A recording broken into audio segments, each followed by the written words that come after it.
call in with Dawn and the MSBA, and were you on that call? Yes. Yes, you were. And, we were asked about, I said, the child guard, and I said, I think if we have to think about the next 30 years, I think we have to think about child guard in our first floor, and in particular, I thought of the LGN, of which there's only a bunch of windows and a door. And it's concerning that at this time we look at that. So we have efficiency for heat and utilities, we have an upgrade in safety, and we have more natural light going on. If you take a look at some of our schools, that last panel was pretty closed off, dark. We also added the idea that we would, instead of doing these cut-ins that you see when we have a special education requirement of health to have an AC, that every classroom, which gives us all plenty of flexibility, every classroom has that potential that if there's a student who's fully included or in a specialized classroom, that pane, if you will, is just popped off, and the AC, separate purchase and all that, is done later. So I don't want people to think we're putting ACs in every classroom. We're just putting ACs like we've been doing until now, as needed per health issues with students who have that requirement within their plan. You think about our cafeterias, those are big window areas, but really the big one is the JCS. A lot of concern from the professional in the fields about those windows, not only because of utilities, but because of no real protection, child protection areas in those whatsoever. So those windows, huge sliders would be gone, and we'd go to the more traditional windows that would have the potential to be opened up on warmer days and all that stuff. So that's kind of the big picture. I had one question. So you guys have looked at all three schools. If heaven forbid we do nothing, what's the future look like for these schools? Well, the school's you're at kind of the turning point. If you want, I don't know if we can go back a few slides. If we just get to a position. One more, I think. Okay. So I'm not sure if everybody can see this cracking. In here, you'll see this cracking, and I touched it again.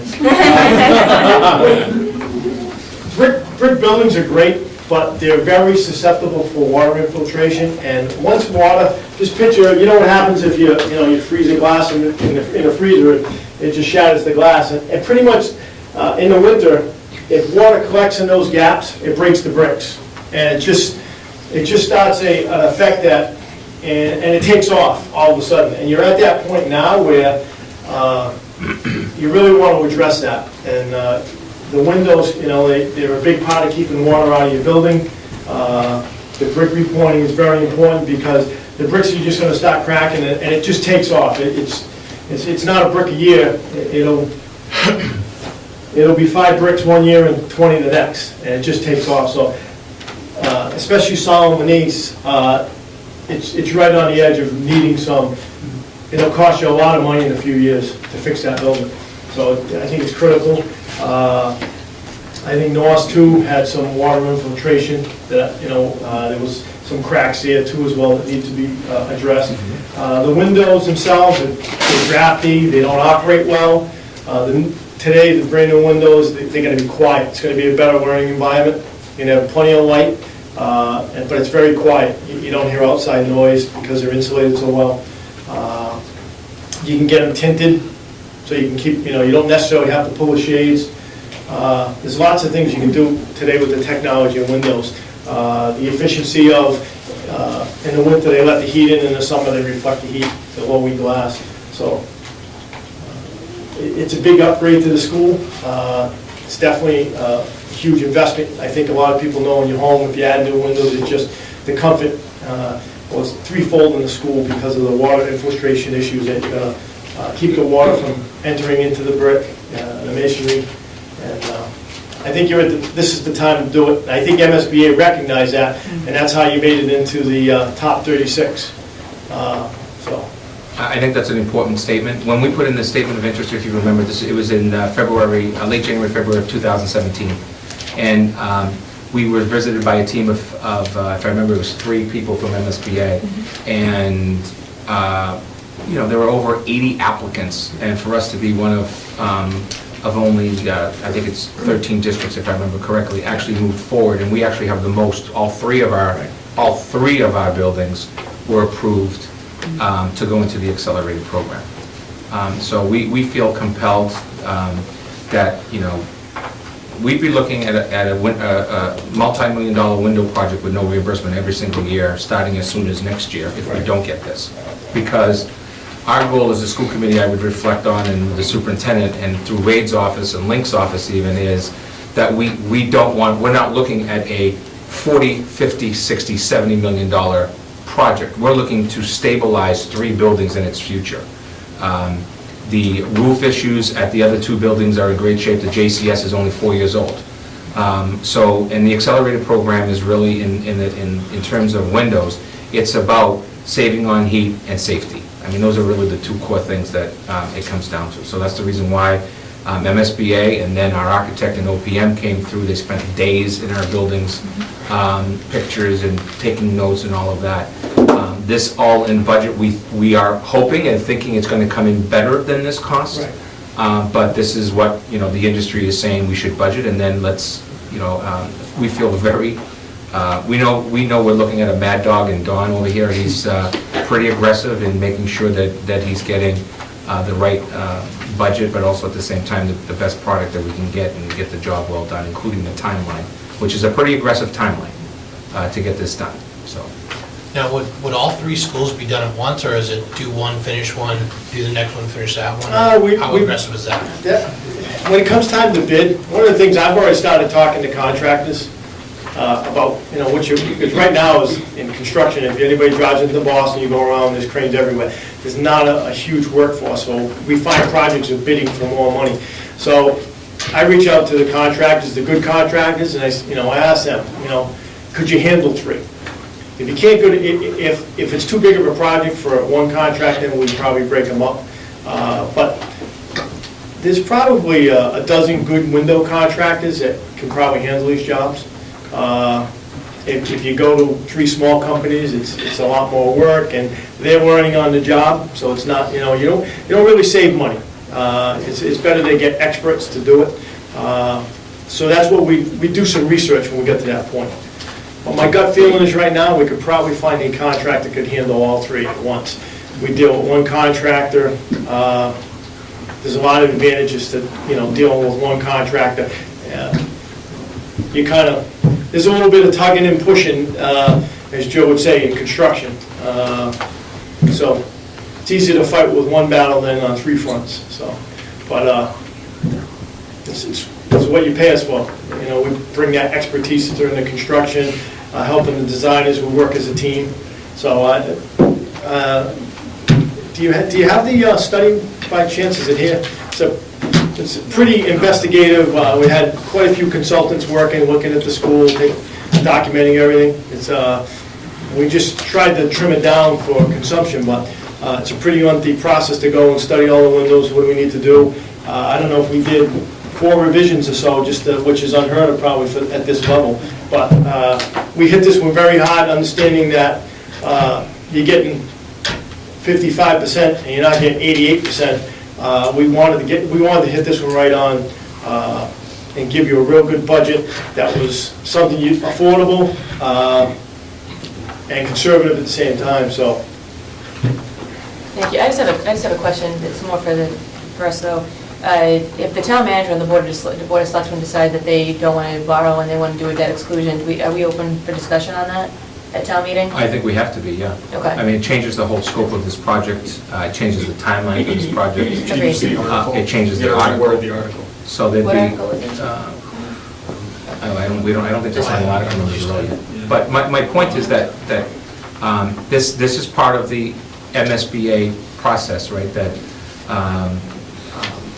we put together a project, and the timeline, this came up at the building committee as well. The timeline is the timeline. It's, you know, we could have come out a month ago with a number, that number wouldn't have been correct in terms of, you know, we needed to, you know, go through it. You'll see that, and I want to make sure, especially folks that are in the audience, you see some touching on bathrooms and water bubblers. That's requirement under ADA. You don't have a choice. you saw one project that's above the 30, the Norse, I think it is above, is it the Norsewood, above the Norse, 30% yeah, slightly above. valuation. That means we've got to cut that project by potentially $100,000, or else we need to increase that, and, because right now that's 30% of the assessed value. So basically, the Norse is coming in, 30% of the valuation of that building is 1.8 million. So you multiply that by 3, and you get its actual valuation pushing around 6 million. So, I mean, we've done a lot of homework to get to these numbers, and we think we can make the numbers even better. It's Article 7. Okay, great, thank you. Now, in your experience, how does the reimbursement that we've been given compare to some of your other projects? Is it higher, lower? Like, is it a good reimbursement, I guess is? Obviously, you have a funding. So it's based on it's the formula. same amount as we got at the JCS. Yep. It's less than we got in the high school, which is typical for accelerated. And the formula includes a percentage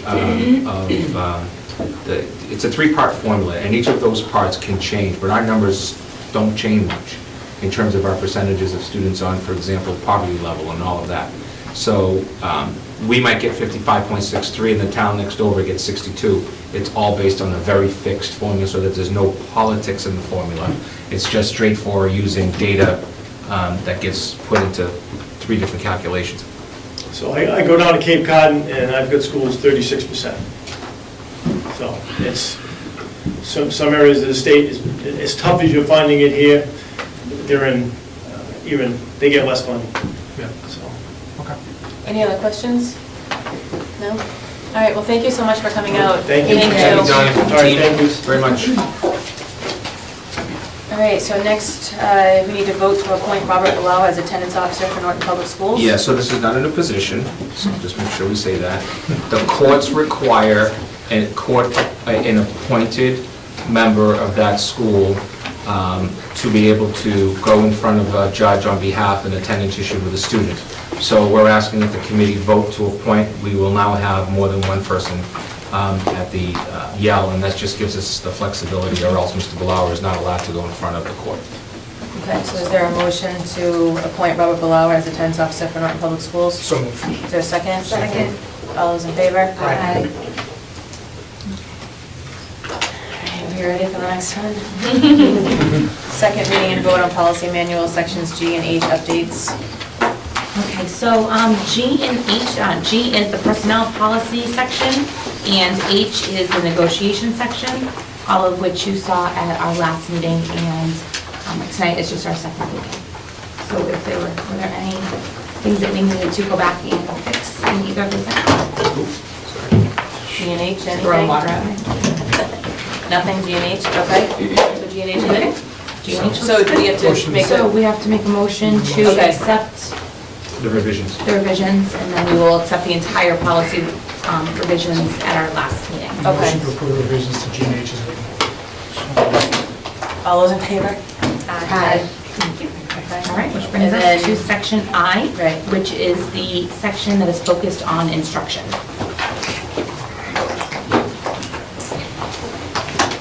Go ahead, Dennis. Does anybody else have anything? No. No. All right, in the interest of time, I'm going to kind of scroll through these real quick. And we got this, what is going on? ID. Third paragraph, second line, first word, insure should be ensure, E-N-S-U-R-E, not I-N-S-U-R-E. Thank you. Right, you need to? And it should be ensure, not insure. ID, correct? ID, yeah.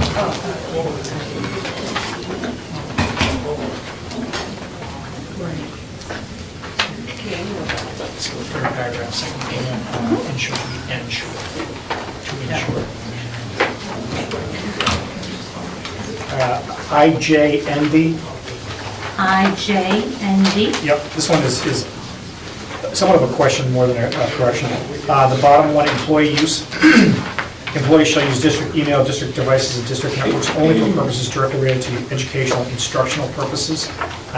Do we want to include athletics, clubs, et cetera? Because I believe we have an exception for contacting team captains for captain practices, et cetera, things like that. You can make an exception if you want. Do we want to do that one? I'm indifferent. Let's throw it out there because I remember. I would argue that that is IJ. educational purposes. Yeah. Yeah. You want to make that argument? I would argue that it falls under it. Okay, go ahead, Lisa. All right, so nothing there? And now this is kind of going to be somewhat of the same question, IJNDD.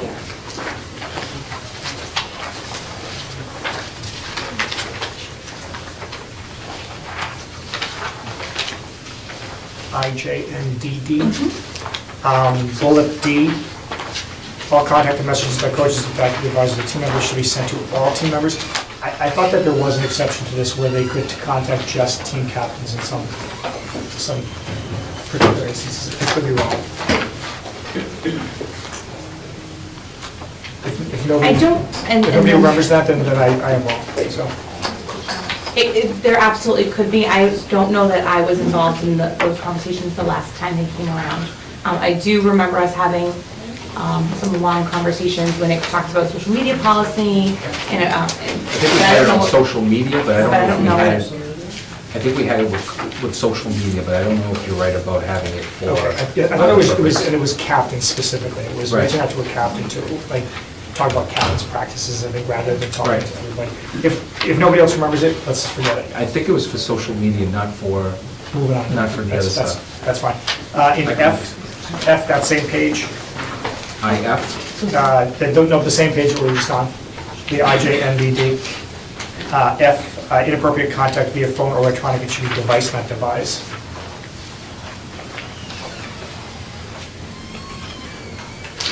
So reading this now, if we're under A, we've got some issues there already.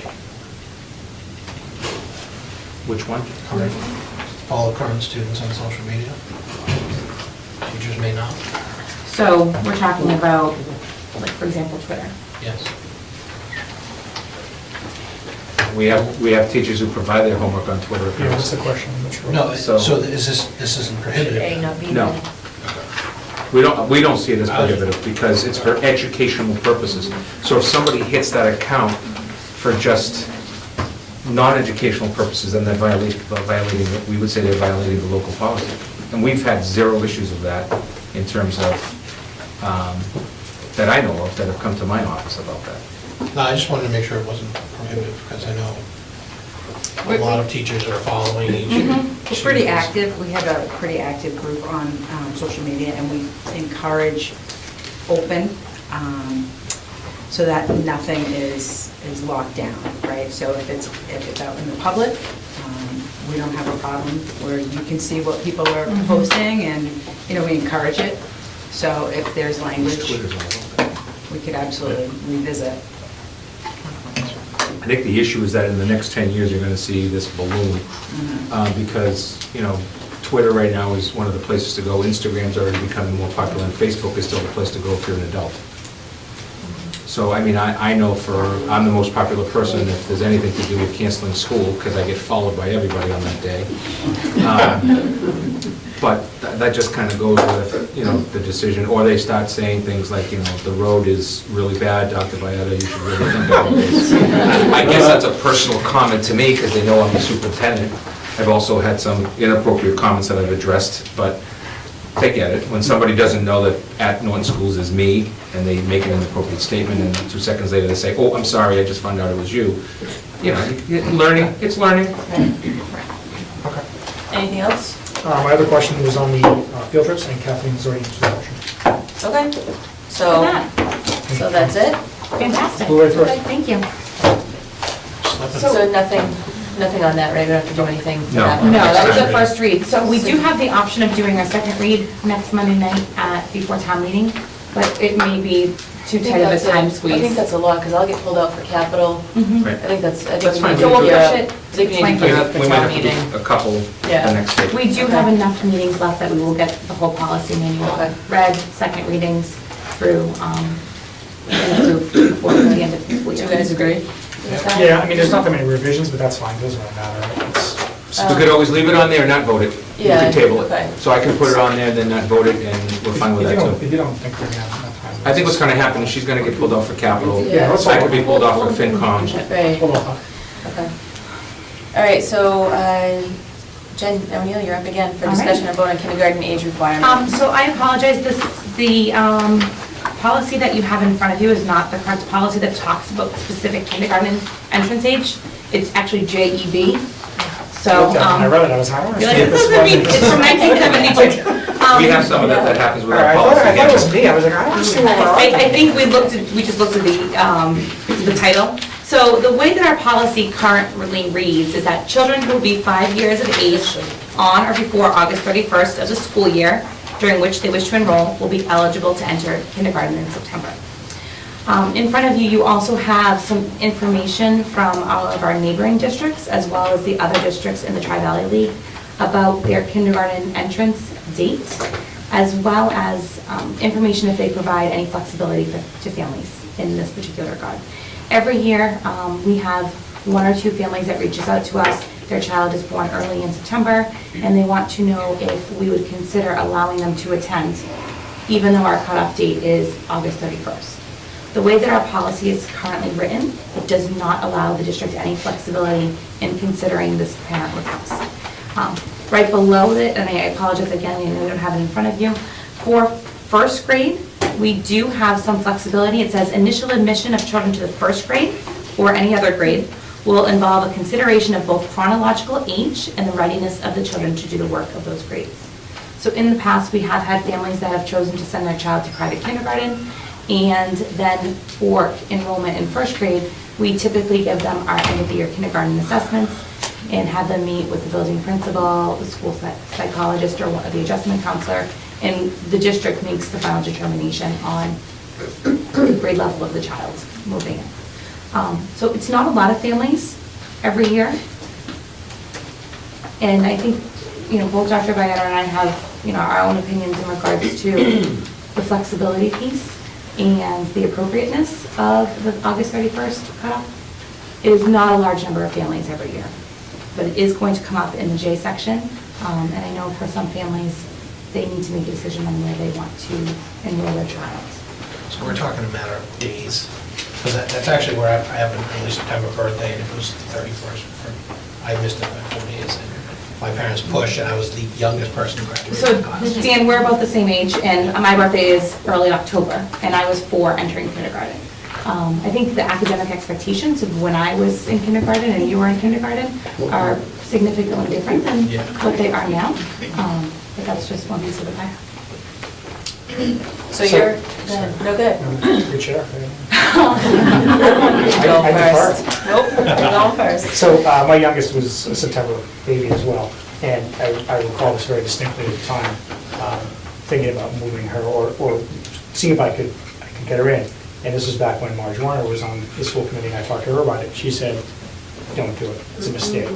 So I didn't do it, and I don't regret 1 second of it. I'm glad that I actually held her out that year, or I guess actually the policy held her out, but. So, with that being said, I also am not necessarily against somebody who, if they really want to do it, I'm not against giving you flexibility. It sounds like you're asking us for flexibility, because I don't think you'd present this if you didn't want the flexibility. No, we're not necessarily. So Jen and I disagree on this for 2 reasons. And she's in charge of curriculum instruction, so I'm like I do the principals, I'm going to give their due diligence to be the person in charge, and I'll defer when needed.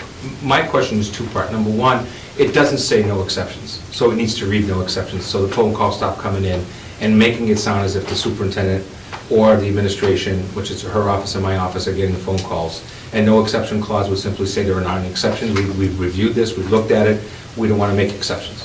That's one. The second part is, my concern is that the baby arriving at 11:59 versus 12:01 is the difference between August 31st and September 1st. And I don't know as an education that that's what we should be about. I'm not suggesting that these kids would be accepted, the 1 kid that would come, or the 2. I do think that if they leave and they go to a private school that allows them, then others go as well. And in this day and age of competition, it is what it is. I wouldn't want what Westwood has, which is, it's at the superintendent's discretion. I'm not a trained kindergarten teacher, I don't plan to be one, but I do believe enough in my staff that we could come up with what I have seen other districts do. My last district was a teacher in kindergarten, a school psychologist, or adjustment counselor, and the principal. So it was an interview, a collection of data and information, and a decision. But I'm not stuck on that, if you will. I just think if we're going to say there's no exception, then let's say there's no exception within our policy. And because right now, there is no exception, but it doesn't read that. I have to adhere to a date. So if it says no exception, it's clear to everybody. If it doesn't say no exception, then in my opinion, we should have a further discussion about what it should say. Because I don't know if the difference between an 11:59 and a 12:01 is that difference. Now, the argument is, well, what's the other date? We have some kids now, because of the working world, who are going to school a lot younger in the preschool and are going to 3 and 4 and 5 day preschools and are getting educated. So if we want to stay fast and say no, fine. Please add the word no exceptions. If we want to move it, then we should look at putting something in place that allows for it to do it. I think if we're going to allow within a certain window date, I think the district will really need to work on developing protocols and a local assessment that can be given consistently at both LGN and JCS, and that at the end of, that process, the decision lies with the building principal. And it doesn't come to an appeal to Joe or myself, because I think that, as Joe said, he's not a kindergarten teacher. I'm an elementary person by trade, but I'm not currently a kindergarten teacher. And I think that we need to give the building principal and the teachers that are going to be working with that student the benefit of saying, yes, we believe your child is ready, or no, we believe they are not. I have 2 July babies, and one we sent and one we kept. And I don't regret the one we kept, but I do regret the one we sent. That's just my own opinion, which is not relevant to this conversation. But I'm going to add it anyway. All right, any questions or discussion on it? And we don't necessarily have to vote. You don't have to vote on tonight. Really? My response to the panel is at this time, the school committee has made no change and has taken under advisement, that's all. That's not going to help us for this year, but maybe it helps us down the road, maybe it doesn't. I mean, I'm fairly agnostic on this, to be honest with you. I hate to be indifferent about it, but I really am. Like, it's, Well, it's such an individual It's gotta be thing. given You have to to base basis. it on an individual child, I mean. I don't think this opens up Pandora's box to 5 applicants every year or anything. I think this is an exception to the rule. Most of our parents are very understanding of that age cutoff. But again, I'll defer to just saying the committee at this time is steadfast on staying on the 8/31 date. And that's it. We move on, nothing changes. That's fine. the only concern I would have is the one you brought up, Joe, and that's that people go somewhere else. And I don't want to start down that road. Granted, it's not going to be. They're not going to find a lot of other places, but sometimes they do. Yeah. So we have had cases where families have been told, I'm sorry, that the policy does not allow for us to do this in kindergarten. If you choose to send your child to private kindergarten, we do have a policy where we can assess them coming into first grade. We have had that happen. We've had students attend private K and come here for first grade. And some students have been recommended to move to first grade. Some students have not been recommended to start in first grade. And we also have 1 or 2 families that I know this was their reason for sending their child to private school, and they did not come back. So I think it really is an individual family I mean, situation as well. my only question, I guess, with Attleboro, with their, if the child is born within September, the child can be assessed. Is it a cut and dry assessment, or is it somebody's opinion of the child? I believe that, Do you know what theirs and is? I will reach out to. I mean, I would want to know, is it a cut and dry assessment? Because otherwise, then you've got, I think that there probably is no cut and dry assessment that you're going to give any 4-year-olds that can really, really show their true readiness. Right. Even the kindergarten screening tool that we use is very based on the way that the teachers are interacting with the student and the feedback that they're given and their own personal observations. All of that play a component. Does the child come easily to testing? Does the parent have to drag them in? All of those are factors that show how ready a child is for school. And you can't always get that in a you know, fill in the bubbles kind of test. Do you know what the charter policy is? I'm sure it's I'm gonna guess it's 8:31. I would assume it's right about the same. So you guys, what do you want to do? Do you want to take a vote on this tonight? You guys feel comfortable that you want What's to the do that? request? What's the request specifically? A case-by-case basis, or? The request is that we have a clear delineation, either that we do not allow exceptions, or that we do allow exceptions within a certain time period, and that the final result ends with the district. I think the way that it's written right now, it doesn't say that there are no exceptions to this, so leaves it a little bit open to interpretation. What about something as simple as from 8:31 to the start of school day? You're talking a matter of days. That way, I mean, like I said, I have a Right. September 4th birthday, I was Yeah. always after Labor Day, but the start of school could have been August 30th, and I would The miss. start of It's- school for it's- us has never been until the Tuesday after Labor Day, which is Yeah. usually September 2nd, 3rd. And that's Not even just August essentially 3rd, saying but no that's- exceptions to the. I guess, I guess the issue is, if the thought is to just stay as it is, then, you know, I'll communicate with the parent that, you know, we've considered it, but at this time, we just don't see that we want to move in the direction of making a consideration, because we don't see what type of assessment / review we would do that we feel would be consistent. We can also look to see what other communities that are on this list, like Attleboro, are suggesting, you know, as the next best step. I don't think that any policy on this, a matter like this, should say it's my discretion, because I don't think any superintendent sits in my seat, even if they trained as a kindergarten teacher, should be making these types of decisions. Too much of a political position to be involved in that. I think it should be an academic decision, a social, emotional decision about that student at that time and where they are, if you go down that road. And there may not be an appropriate screening for, that we feel is appropriate enough to make that determination, because you have to make it in the spring for the fall if you're gonna be doing that, because those parents need to make a decision on whether their child's going to school if they have an option. The question regarding the charter school must be 5 years of age by August 31st of the year of enrollment. There are no exceptions to this requirement. So I think I'll just sort of give my 2 cents. Developmentally, here's my Marge Warner. It's just not appropriate that even kids who are 5 today should be in kindergarten. So I'm going to go out on a limb and say that kids should be 6 or 7 even. And we know that it's working because that's how they do it in Europe and all of the sort of high academic Finland. performing countries. So that's the sort of developmental person.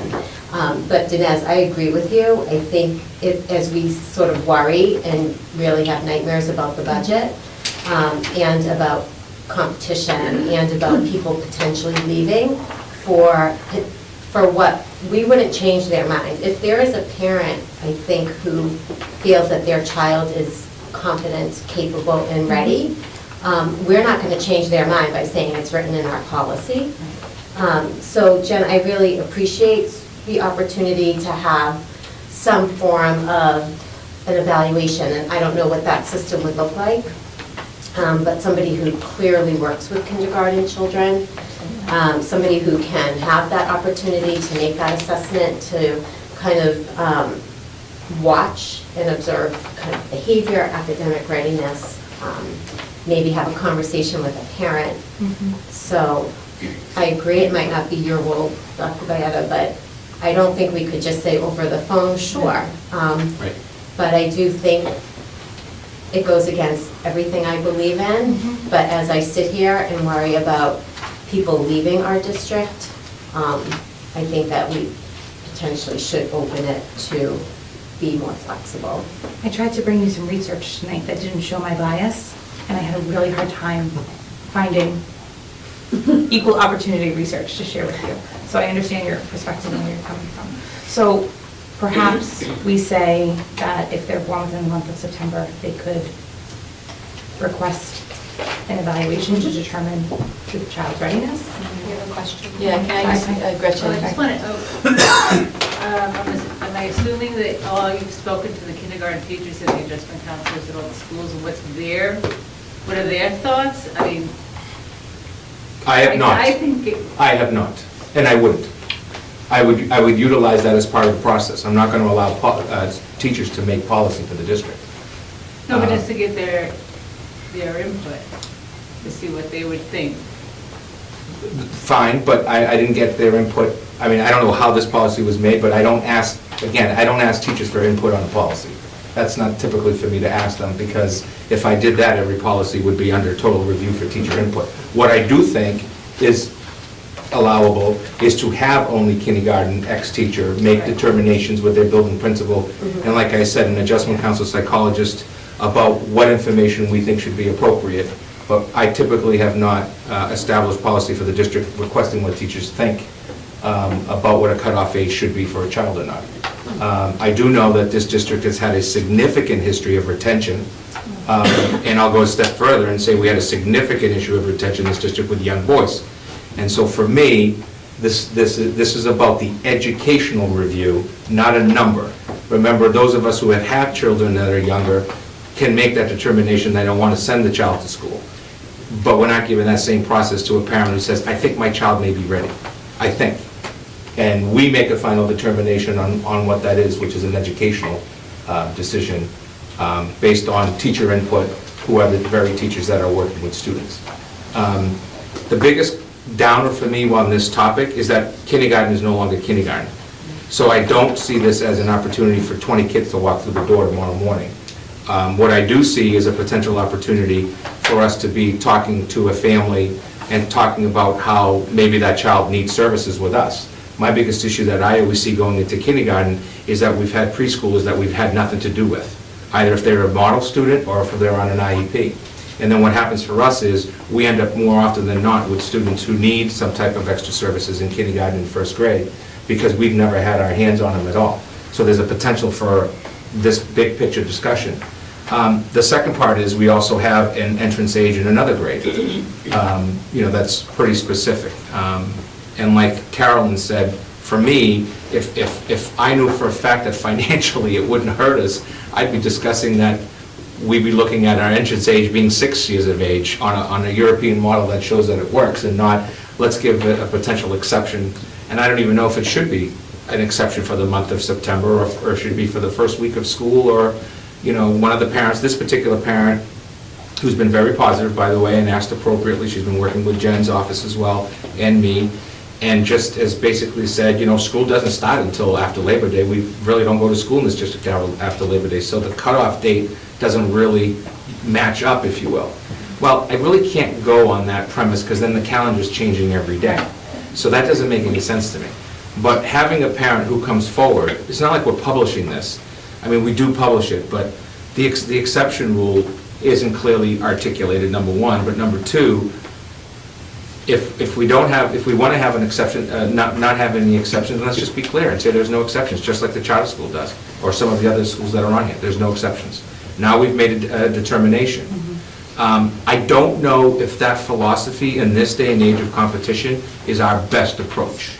Not to say that losing one student matters, it does, in my opinion, because one student usually leads to 2 or 3 in a family, or just 2, and we know we have folks who are actively engaged, elected officials and non-elected officials that are supporters of our education system in town, who sent their student to another school for various reasons, and one of which was, that they had full-day kindergarten at a cost to them, because we didn't even have at the time, let's say, options for anything but half-day. Then we went to tuition bound.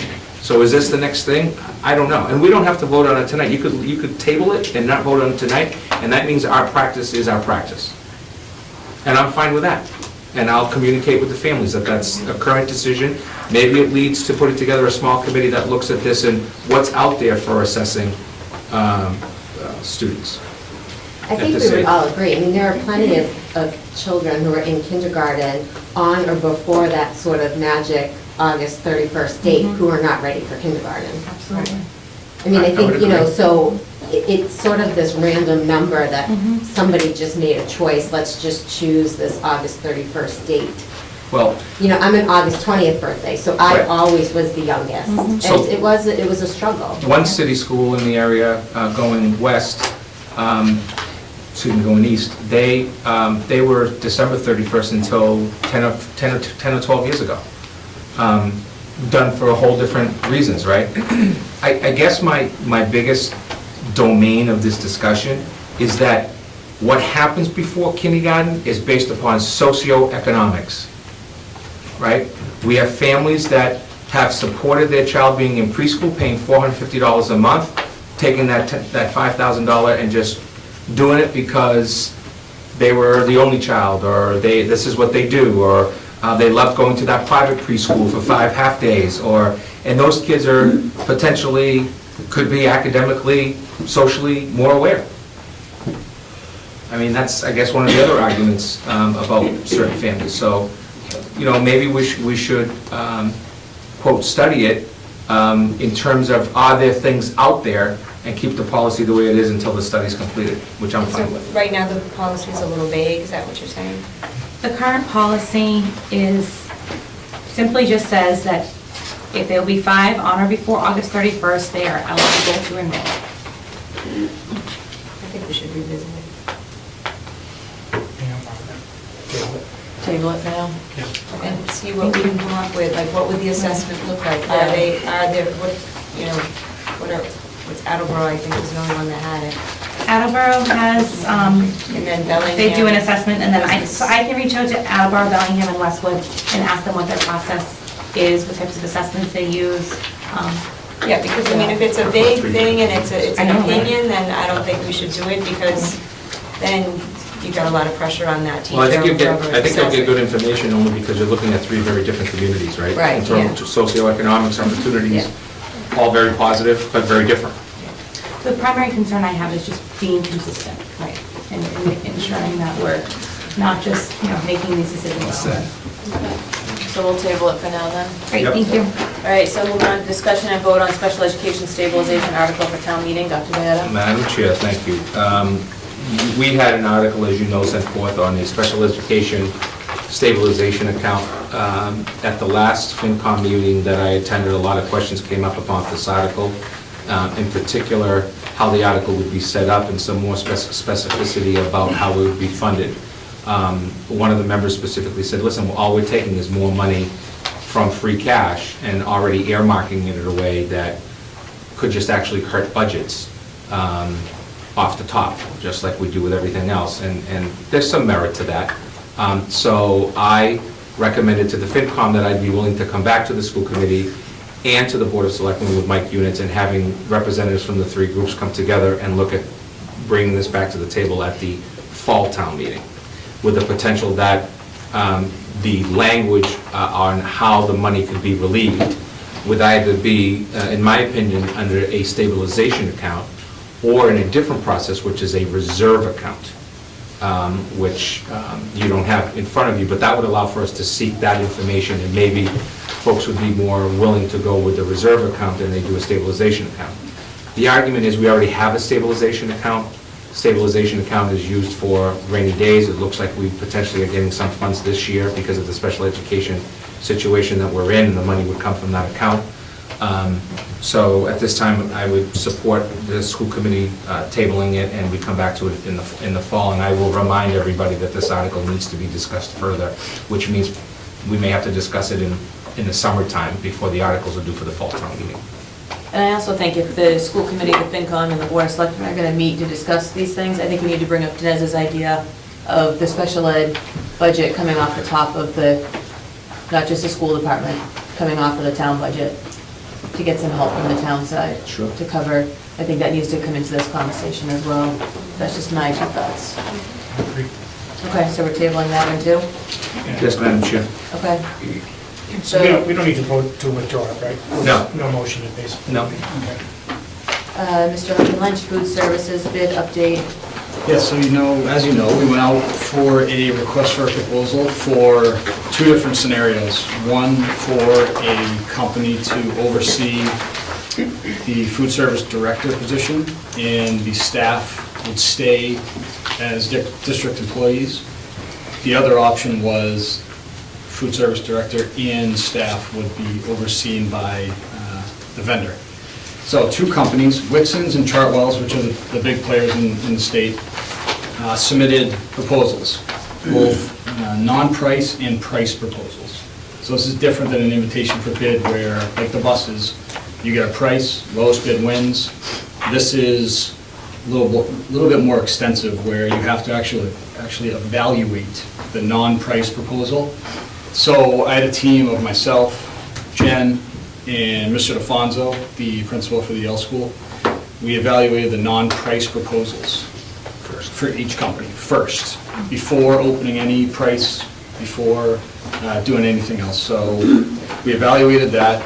There's 9 categories set up in the RFP when it went out. So they see the scoring rubric, they know what they're going to be scored on. Whitson's had 89% of the scores as highly advantageous. So the 4 scores are highly advantageous, advantageous, not advantageous, and unacceptable. Let me give you an example of some criteria. So they have to present us with who the food service director would be, with a resume, with background, and the question is food service management background. Highly advantageous is 20 or more years as a food service director. 10 to 19 is advantageous, 5 to 9 is not advantageous, and less than 5 is unacceptable. So there are questions like that, criteria like that, that each company is evaluated on. Like I said, Whitson's 89% were highly advantageous.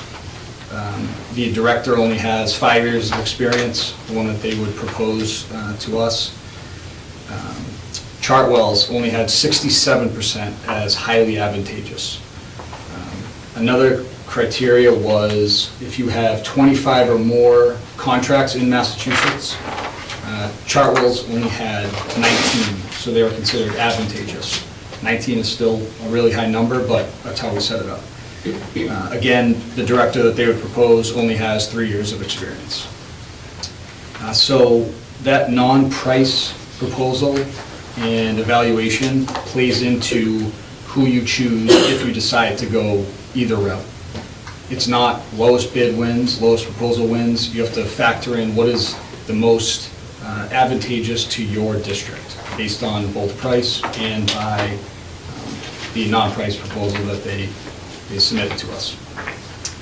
So after all that, I moved myself to the price proposal. Can I stop you Yeah. real quick and ask you, because as I look at these proposals, so option 1, which is the non-price proposal, correct? It's on page 1, yeah. Option 1 is the non-price? No, So- no. So option 1 and 2, those are the price proposals. Okay. They submit 2 price Okay, proposals, all right, so- 1 non-price. Page 1 is the non-price. Okay, proposals. all right, so that's just, it's just a question of advantageous versus not advantageous, but we have no actual figures in our packet on those. It's a rubric that you score Yeah. based upon the question for each of the companies. So it would So it's a not checkoff consider- box. It would not consider money at all. No. No. So the big part of it is I do not open the price proposals and I don't show them so it Okay, can so- sway So the I decision. feel compelled to ask, why would we ever want to look at that methodology? Because the whole point of this is It's, to, it's a required state methodology. It's chapter 30B, Mass General Law 30B. okay, so It's we have either to, you we have go to out ask bid- for it, but we don't have to Yes. look at it. Well, Well- it has to play a part in your decision, because once you pick what vendor, you have to give an explanation as to why. You could have a vendor that gives you a lot of page 1 advantageous and highly advantageous, and financially, doesn't make sense. Okay. Right. They're paying their employees more. They are going to charge you more for food, and it includes X, Y, Z. So that's the reason why you have to go with the basic questions. You score that as a rubric, then you look at the financials, then you look at them together. Okay. So right now, if you were to look at what page 1 says, Whitson's has a step, clearly. When you go to page 2, you may not see that. All right, so we can move to price 2, price proposals. Spoiler alert. You'll see in option 1, it has our figures.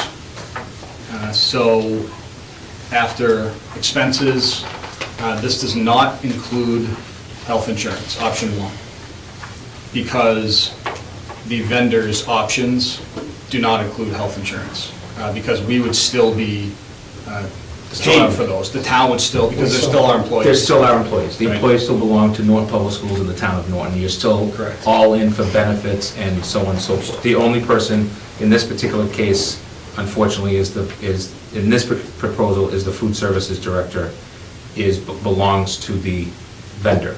Okay, so as I look at this, and option 1, just taking Chartwell's because they're the ones next to us. Option 1, where the food service director is employed by the vendor, the rest of the employees are still employed by us. Am I looking at, there's 676,000 of income to Norton and 817 to Chartwell? Or is at 676,302, is the Norton column something other than an amalgamation of us and whoever that bidder is? No, the Norton is just us. It's just us. Forget any vendors, that's all the state and federal subsidies we get, and that's Okay, so lunch sales. it's just us as we are now in Yes. option 1? Yes. And it's just us as we are now in option 2? Correct, Why are the numbers different? because the bottom one includes health insurance. Because, Okay, because they included health insurance. yes, yes, so Okay. to make a If they're a comparison, vendor, yeah. for option Gotcha. 2, you have to include Okay, health perfect, insurance. thank you. So, as you'll see, Norton we will be running a $90,403 negative based on our revenues and expenses. When you look at Chartwell's option 1, they would run almost $107,000 negative. And Whitson's is just over $86,000 negative. Option 1, all of our staff stay with us. Except for food services director. Except for the food services director. Option 2 is the entire staff, including health insurance. So when you add in $123,930 in health insurance costs, you bring it up to $214,333. Now, those health insurance costs are not paid for by us. It's paid for by the town. So that doesn't necessarily mean a savings to our Correct. budget. So even if we saw that savings, do we see any of that money from the town coming back to us? Or So- does that stay in their health insurance line item? So the true savings, all right, go ahead, I don't want to spoil Yes. anything. Yeah. Spoiler alert. Chartwell's option 2, if they take all employees, they show a break even, a little bit more, $2,500 in the black. And then Whitson's option 2 is almost 117 in the red. Now, we just got these on Friday. So that discrepancy there kind of scares me a little, why it's so different, which makes me think some sort of adding didn't add up, some sort of math didn't add up on the Chartwell side. So this happens so often that the state puts in a little provision in the law that if I find any math errors, you can go back to the vendor and say, hey, this looks off. Please, tell me how you got to this number. So these numbers could change once that vendor gets back to me. Okay. I just want you to know that. So 50,000 of it is the incentives, right? Correct. So basically half of it's accounted for right there. What are the incentives? They're rebates that they get, so they get like a mass purchasing deal. So they buy the food, they get rebates back. Okay, and Whitson's does not get them? Apparently not. So these are the questions. So now that it's been open, and now that it's been placed on the school committee meeting, we feel that Link's office gets a little bit more legal support to be able, through your process, go back and say, this just doesn't seem right, we'd like to see more documentation, we'd like to have another, we need more answers on this, because I'm having a hard time, well, let's go up top. So, purchasing power for these companies is important. Just keep that in mind for the sake of the argument, right? But in option 1, I don't know if telling my food services director she's no longer employed here and keeping my staff is necessarily a best approach based on the numbers that are in front of me. That's part one. In the option two, I can't even start having those conversations yet because I don't know if these numbers are making sense because there's such a discrepancy. So before I say no or yes, it just seems, too odd, right? And so we just have to ask some more questions. You aren't being asked to vote on this tonight anyways, as you know, and I think the public knows. The key here is that even in one of these options that the numbers look, quote, positive by $2,000, I think that as you brought this up at a meeting earlier about, well, you know, eliminating people from their jobs, not knowing that 100 and X number of dollars is coming in some way, shape, or form back because we're saving somebody else money and making our life potentially a lot of change, right? I don't know if that's necessarily the best option for us to consider. But before I say that, I would prefer to get these numbers real. So that begets the question, what deficit do we run currently as we stand? Including health insurance? Yeah. 214,000. All right, so let me rephrase that. No, I guess I can't do it that way. So without health insurance, it's 90. Right, so that 90 comes out of the operating budget. That's So in a- theory, the program Yeah. should be self-funded. Funded. Right, so you should end up with a 0 or a little bit in the black. We're So- showing 90,403 coming from the operating budget. All right. The other two companies aren't. So right now, Chartwell's option one is a $108,000 positive. Right? No, No, it's 106 negative. negative. No, because it costs us 214 to run it as it stands. The only difference is the 108 positive is not necessarily coming to us. Charles, option one, you gotta Yeah. factor in the health insurance that the town. That's why I'm asking you about the health insurance, and I'm kind of back into Okay, it. all right. So right now, the bottom number, the 214,333 is what it costs us, all in, health insurance, everything. So we're gonna look at it as a town now instead of the schools. So it's gonna cost them 106, call it 107, it's roughly a $108,000 positive. But the problem is that doesn't come to us directly, it goes to the town, because the 90,000 is actually less than them. So the health insurance is basically eating that up. Right? You could say, I guess you could say it that way, yes. So the two ways, the only two ways for us to look at it is, it goes back to the argument you originally had about questioning this whole concept. We don't control any discussion on that healthcare question right now, at all. We can look at this as much as the town as we want. We don't control it. There's no guarantees Yeah. that these folks not being employed by Norton Public Schools, that any of that, whatever X dollars it is for health insurance is coming back to the operating budget. So that's part one. So I think you can only look at, what it does look like in terms of your actual savings and purchasing power. And I don't know if these numbers add up when it comes to that portion of it. Now, let's talk about the harder part. So we have folks in the audience who potentially could lose their job. We have one person in the audience who could potentially lose their job. We have everybody who could keep their job. Those are really the three scenarios that we're looking at. One of the issues that comes up is product and the purchasing power that comes with these conglomerates. It's very different. It has different requirements. But again, when we were first looking at these numbers, as I'm sure we want to provide this, now that we have it to you, provide it to our employees as well.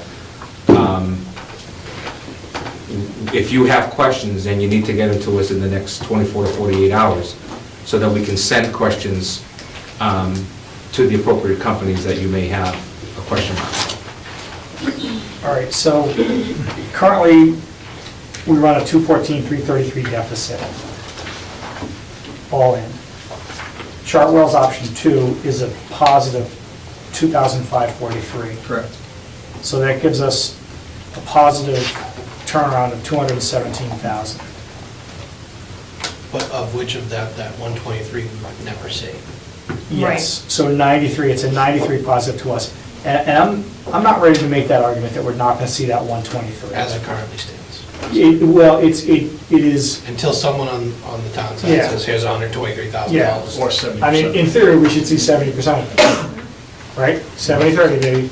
So, After being to numerous meetings, I would be shocked. yeah, I'm not betting the horse on it, but at the same time, and we know that 94,000. 94,000 is going to come back to us just in straight savings. Potentially. Well, it's the difference between what we spend now. If these numbers are accurate. If they're, Yeah. That's the question that I think we have. Yeah. I mean, this is a huge disparity. It's just so different. I mean, you got one company that says, okay, you're gonna save, so let's just talk between Whitson's option 2 and Norton's option 2, all in, including the money we don't control. It's still about just under $100,000 less. Right? It's the same almost in that 90 ballpark that we're talking about earlier. What they're suggesting is that their income line, they're basically suggesting, in my opinion, that they're bringing in income that's at $817,000 at Chartwell's. It's $855 for Whitson, not a big difference. But look at the difference in expense. Chartwell's is saying they're going to expend $814,900. Whitson is saying they're going to expend $972,791. That's a pretty significant expense for only, you know, for this size of a district, in my opinion. What does expense include? Well, the expense detail is Food underneath. service, yeah. Food, beverage, Yeah, labor, lines including underneath. benefits, other costs. Yep.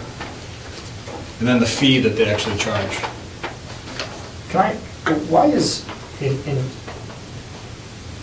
in option 1, where Chartwell's would employ only the food service director, No, yes.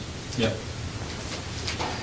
their labor is $545? What am I missing there? So it's all of our labor. Oh, okay, I see. So their labor in option 2 are their rates, which, as you can imagine, are lower. Okay, so,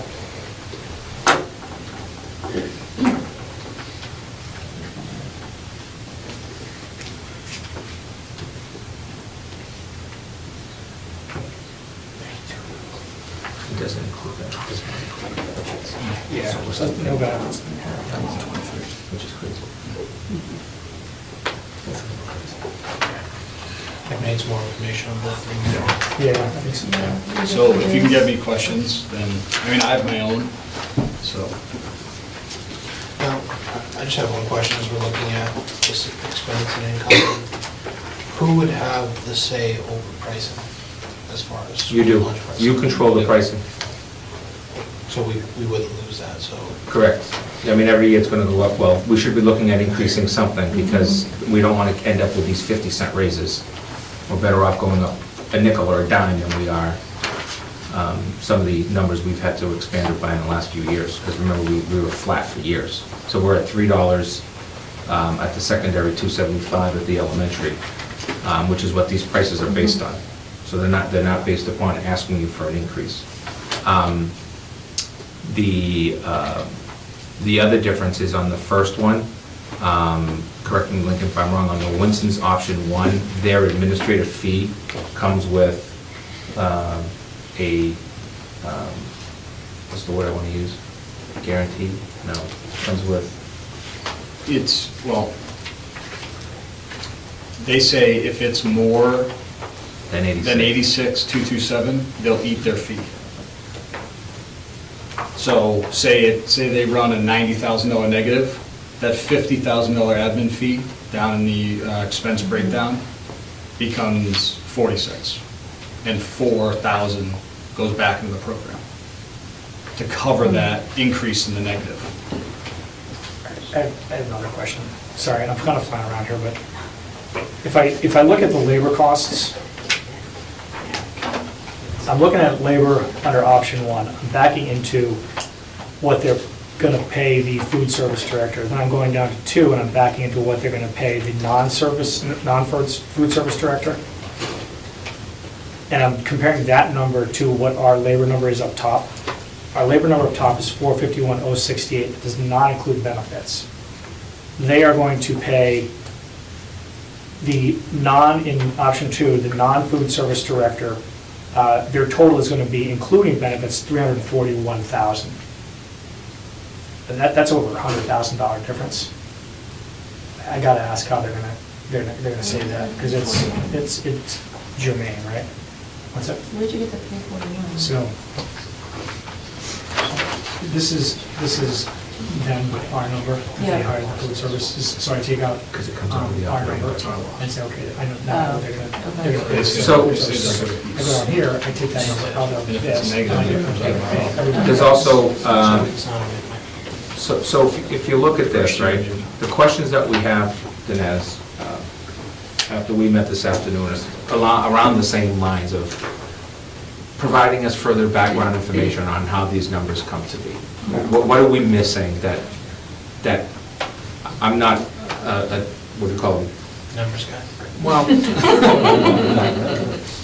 Not like Dinesh anyway. yeah, even like Dinesh's way of looking at things, but we have some questions about where how these numbers are calculated, and we'd like some further background information before we put our employees or you folks through more of a headache on deciding what this is going to look like. We could be discussing next week that, that we came up with some information that we think makes this a great deal or makes this an awful deal, regardless of what company it is. One of the companies does have an investment back into the kitchens of about $36,000. Again, that's part of the big picture. But that's not an end-all, be-all as far as I'm concerned, because we've used capital to do that in the past as well. We're here because we're talking. Can I ask a question? Sure. Does this count on how many kids are going to buy lunch? What if kids don't buy lunch? Are we then going to be short of the money because the kids aren't buying the lunch? So the answer to that is that it's based on projected numbers, estimates that they've gotten from us in the last years. Of what's currently going on. Of what's currently going on, correct. What if they don't like the lunch and then we're not selling that much, then we're going to be losing money? Potentially, you could lose, yes, you could potentially lose money. In the same way that in today's system that I have, we could lose money. Which is one of the reasons why we're here, is the discussion of dollars. Who has the ultimate say in whether we keep our current staff? You do. So they would, So the way that it happens is if you... can I just ask a quick question? Because I want to, so they would collect the income from food they sell, right? Right. That's what their income is? So we would not lose money. They could potentially lose money. We would not lose money if kids stop buying lunch. Potentially, yes. I mean, neither company is known for seeing numbers go the other way. How's that? These are two reputable companies, and neither of them is known for going the other way. Sometimes you can have we don't like the food type of thing, and remember, this contract's set up as a 1 year plus a one. Plus 1 year with 2 one-year extensions. Exactly. So it gives us the opportunity to back out if need to, but it doesn't give us the opportunity to come back later on. We would have to do the entire bidding process all over again. Sorry. Well, I think that's why I'm concerned about the numbers that I see here. I think that when you say that... Me too, so we need to... Yeah, I was thinking that it was going to be more of a positive. Well, the first thing that Link said today... It's compelling positive, The- frankly. It can be. Yeah, I'm not a numbers person. But I think the problem that the process is, Link reminded me to communicate this afternoon, was, can we not open up a bid on a Monday and get it going into public domain without asking all the questions he wants to ask about these numbers, which is, give me the backup information. And setting a dedeadline for Friday and then coming to you guys on Monday. Yeah. You know, And that's the reason- and I get it, there's a time constraint, Right. so. Yeah, the reason, I think that's possible is.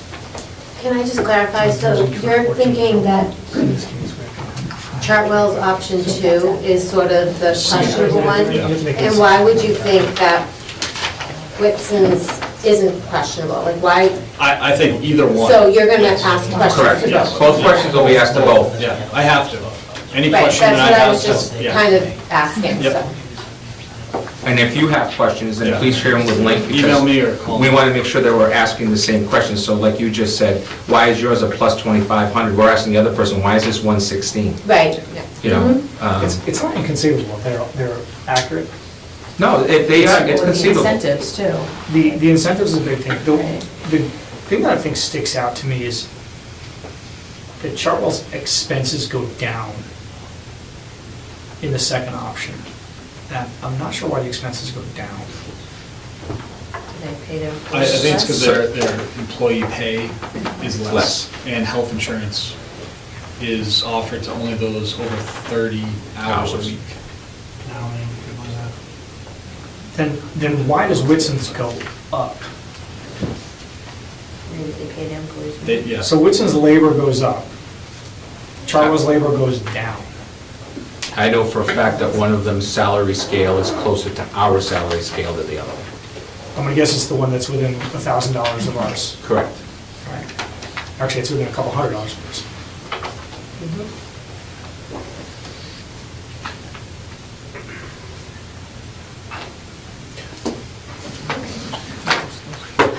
Any other questions, or? Yeah, so when we do get the new numbers and any of this changes, I'll send it to you, and I mean, I think we should post it as well, right?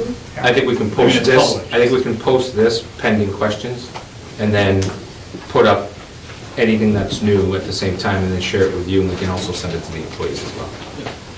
I don't mind, we can, we do it with other stuff, so it's not a problem. And if they have questions, the employees that are here tonight, or any of the people that aren't here, that those questions can be put through Lincoln's office as well. And we'll make sure that we ask the question, regardless of, you know, what the question is. So can I just address the people that are here tonight as You can do well? whatever you like, you're the know, I chair. just, I hope that you all understand that this is not personal. This is horrible that we have to do this. Absolutely horrible. Even consider any of the layoffs for teachers, outsourcing, food services. I hope you all understand that. That this is, when I say sleepless nights, I am not joking. This is horrible for us to have to do. So please understand, this is not personal with whatever decision we make. It simply comes down to the town told us no. We now are faced to make these horrific decisions that affect each and every one of you. So I just wanted to publicly acknowledge that, you know, whatever decision that's going to be made, you know, I hope that it works for everybody, but I just want you to know it is not personal. We are just forced to make these decisions. And thank you for spending the last 2.5 hours with us on waiting for this. I think it's important, as you move to the next topic, Madam Chair, that before a link goes on, we've gone through the process of looking at internal transportation with vendors, a vendor who's known for the special education, and we actually see an increase in our costs. And then, so we wouldn't even consider that. And then the second one is, for later on under other business, I have some updates from the custodial staff as well. So, you know, there are certain things under our control, your control, and there are certain things that aren't. And then we are talking tonight about reducing staff, so, in two different scenarios. So on to transportation update? Yep. Yeah, so in your packet, there's a spreadsheet titled FY19 Transportation Analysis. The top section is the current contract for next year, so it's year 3 of our 3-year contract. Option 1 is combining the Yale and the middle school run. So currently, if you look back up at the current situation, we have two two-tier bus routes and 13 four-tier bus routes, meaning they go to 4 different schools in the morning, 4 in the afternoon. So come down to option 1, combining the Yale in the middle. After speaking with Bloom and doing some calculations on my own, 15 buses won't be enough to handle that combination of students. And again, it's based on numbers from this year, ridership. So that could go up, that could go down, we don't know. But this is all based on ridership for this year. It would be 693 riders, and if you divide that by the uncomfortable number of 47 kids on the bus, you get to 14.74 buses, so that's 15 buses. I don't feel comfortable going into a year with 15 buses. If that ridership even goes up, I believe it's 12 students, we're gonna need another bus. So I'm showing 17 three-tier buses, because now you don't have to go,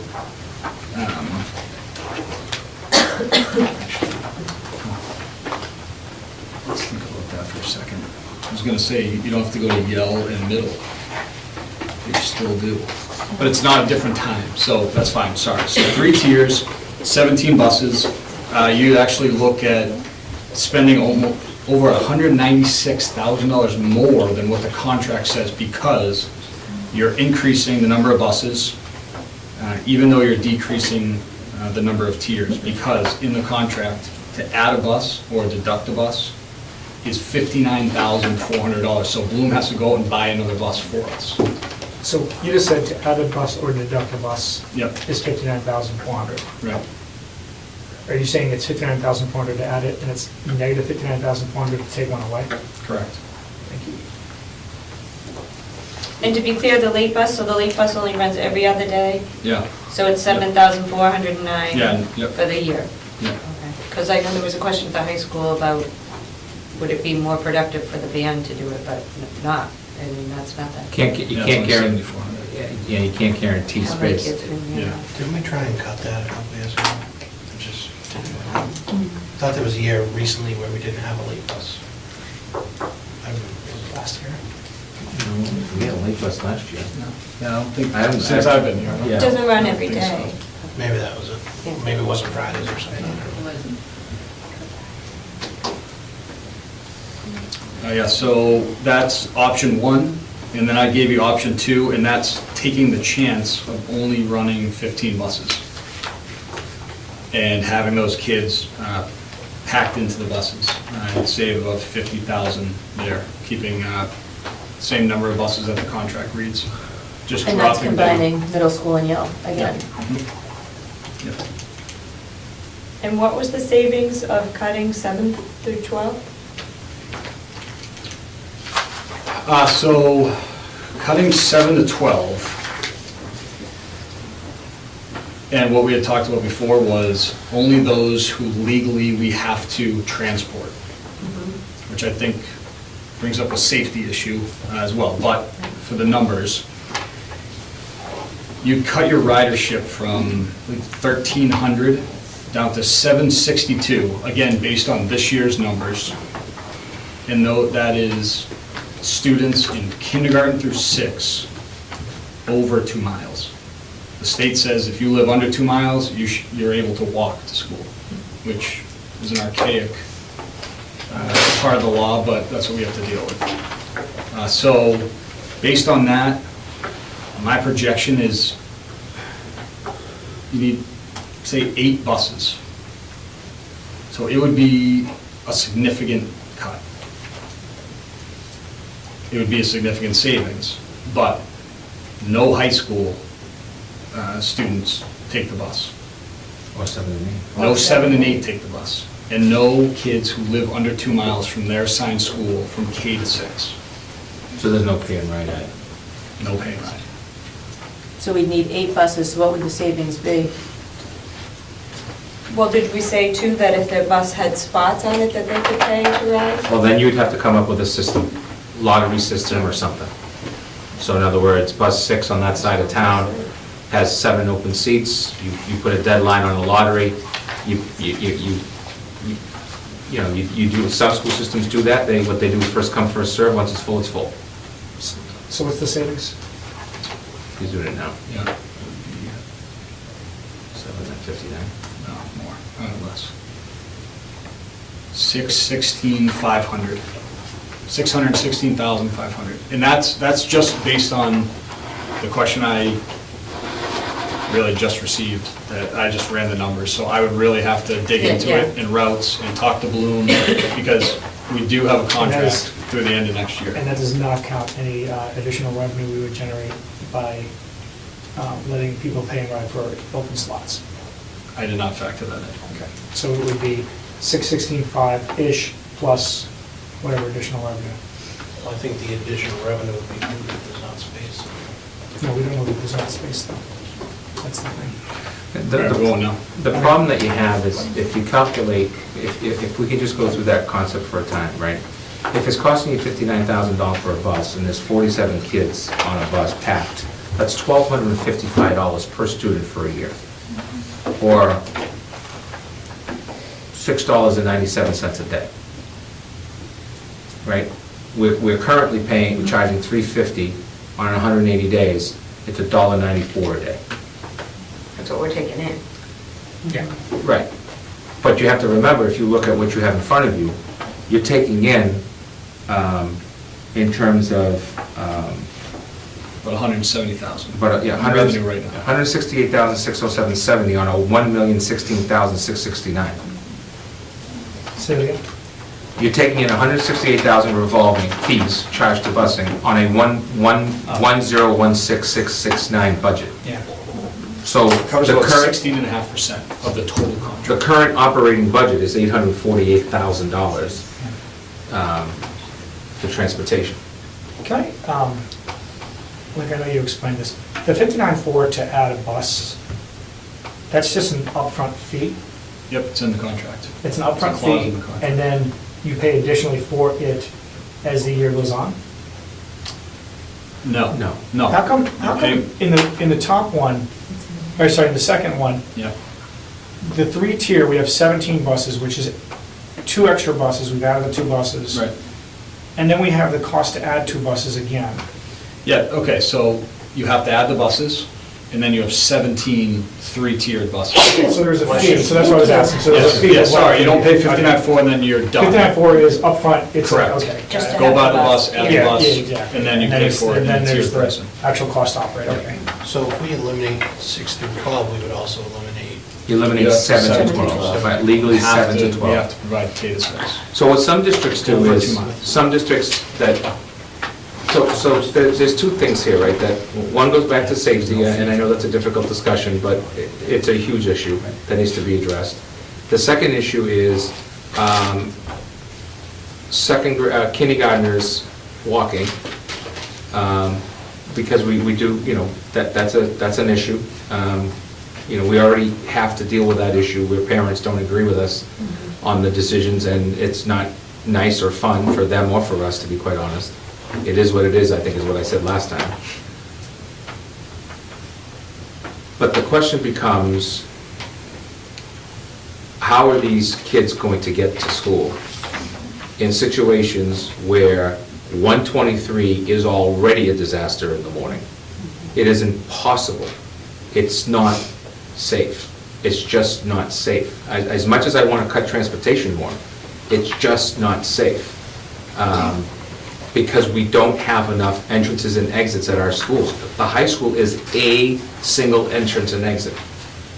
The middle school is a single entrance and exit. What we're going to end up doing is absolutely coming into a situation of being charged for a 4-hour minimum of putting police officers out there like we would on a heavy election day. Because that's the only way you're going to get traffic in and out. And so to me, it's adding buses doesn't make any sense. Cutting buses doesn't make any sense. Increasing fees we're like I said, we're number 1 in fees. Woo-hoo! Celebrate. I'm not sure we can absorb any more of that. Because 1,300 kids that are being bused. But I have to be honest, I have a real hard time letting teachers go when I'm looking at a savings of $616,000. Well, we need to verify that number first because it just came in, Yeah, but some- It has to be a serious conversation with Bloom too, where, you're changing the I contract. mean, even if yeah. you look off 100,000, it's $500,000. Now, listen, my kid will be one of the kids walking. I'm, like I said the other day, I'm voting against myself, once again. But the reality is we have to make decisions, we have to do these things. This isn't, kind of, I'll circle back to something you said before, like, this is not a decision I'm looking at making today or whenever we vote on it. This is a decision the town made a year ago. This decision was essentially made for us. We have to cut costs. We absolutely have to cut costs. And there's no way around it. And while I understand, Joe, the safety issue, I'm not averse to something which is kind of a hybrid of this, saying, all right, we're gonna combine 4 through 8. Okay, so now we're looking at, that's plus 50 if we don't have a bus. I'm okay saying, we'll combine 4 through 8, and we'll cut 2 buses, and anybody who's, within the 2 miles or 7 through 8 lottery system. I mean, I don't know what to tell people at this point, right? I can't spend money I don't have. I can't pay teachers without money in the budget. The only way to get it is to, I'm saying a hybrid of 2, I'm saying option 2, and not 15 buses, 13 buses. Cut 2 more buses. Yeah. Now we've got $170,000. I think one of the discussions that we have to have is to sit down with the bus company and say, do they see that as a feasible out in the contract? It's a 3-year contract entering the 3rd year of a 3-year. We gotta know, I mean. Yeah, I think that's another Okay, thing. we'll do that. Yeah, Okay, so that's it's gonna fine. go on the table. Happy to do it. And I know you had posted or commented on Twitter about the meeting tonight, or sent a letter or something, I don't remember where I saw it, saying at this point, fees are not sort of being talked about, but I think fees have to be. Yeah, I think you have to. I think that the school committee is going to take sort of the heat for a lot that's happening, but I would agree with you, Dinesh, that this was a discussion a year ago. We asked people to come out and vote. We all were out there, we stood with our signs, we were proactive. They did not vote, and I think this is the result. So I'm not sure that I agree with you when it says we will not talk about fees, or fees are not on the table. I think they have to be. That's my personal opinion as a school committee member. I have children in the school. I will be paying those fees as well. It doesn't feel good. It's not, it isn't what we had hoped for, but bottom line, when we sort of talk about the kind of budget for next year, I think there's no other option. So the reason why I said at this time, I think it's a comment that I also made at the last meeting. What's the number? Because $50 increase is going to get you $35,000. No, it's not near enough. Right, so what's the number? That's what I'm saying, because you could get to a point with the number where it's parents are going to say, well, I'm not paying 500, or 600, or 700. Because Then you, they'll drive anyway. Or, And then we eliminate some of Then the we slow then we start buses. cutting buses, yeah. Right. I mean, this can't be a discussion about what's convenient or cheap for Right, people it's- anymore. It just can't be. I get Our the safety hand is part of forced. it, but the rest of it, it's just not the discussion anymore. 35,000 is almost a new teacher salary. I mean, Yeah. we're within hitting range. okay, we'll come back with those scenarios. Good times. While we're at it, fiscal year 19 staff reduction scenario. So in preparation and recognizing the lateness of the evening, I'd like to talk specifics, or more specifically, about the cutting that's taking place across the board in the budget Can we scenario. clarify which one is the Yes. most recent? It's the one with the total 680. 680, 400. That one. Okay, so get rid of that. So what happens is, I publish 3 elementary teachers and 1 at the Hay. That's the same thing. And when I delineated, so I sent a message out to folks that it was my misprint. So as much as, so we're seeing an increase to the town, from the town of $764,389, based on a requested increase of $2,946,383. Therefore, we have, I guess, the term in Norton, it has to be shortfall of the elected board's recommended budget of $2,181,994. I have visited all 5 schools, had very good staff attendance at all 5 schools, and I'd like to thank them for listening to what is not the pleasure. This is the worst budget in my 9 years as a school committee, as a superintendent, and I might as well add 6 more years. I was a 6-member school committee member in my hometown. This is the worst budget I've seen in 15 years in the business, but that doesn't really matter. We are cutting all of the additional positions that are non-special education, $322,118. Facilities revolving, we'll take $60,000 from that for the purposes of our facilities needs. We'll have $60,000 less. We are going to take $300,000 from materials and supplies. That makes it my 3rd consecutive year of cuts in materials and supplies. We had put in $100,000 request, or received $100,000 request, but as you know, for this budget, we had to move that into special education. Textbooks are cut at $40,000, professional development at $50,000, technology at $50,000, legal, including SPED at $55,500, team leaders in pre-K through 8, $37,661, that's a stipend. Academic coordinators, middle school, high school, 8 stipends, $49,359. Tutoring, $10,000. Total cuts in stipends and non-personnel items, excluding the new additional positions, $974,638, getting us to a shortfall of $1,207,356. We are suggesting that the grants are going to be $100,000 better than we originally thought, and that has to do with what the discussions were in December versus what the discussions are now. Our new total is $1,107,356,000 shortfall. We are recommending cutting 13.8 positions for a total of $680,400. Those positions would be 1 administrator, 1.8 food services administrative assistant. It's not that actual person, it's actually a bumping that takes place. 9 secondary positions, that would be 6 to 12, and 3 elementary positions, that would be in K through 5. We are not ready yet until after town meeting to say who it is and where necessarily it may be, just simply because of licensure and seniority that may be impacted. Since publishing this with you, we have seen 1 resignation has now come in at the high school, which could potentially save some funding. We're taking into consideration 3 long-term leaves at the middle school as a way to try to protect positions, because the people backfilled in those positions are either B1 or M1. So the first scenario, what I'm calling the first scenario, includes needing $426,956. That would come all from school choice. That's scenario 1. Scenario 2, everything is the same except the actual 13.8 positions will become 21.8 positions. All 8 positions will be in K to 5.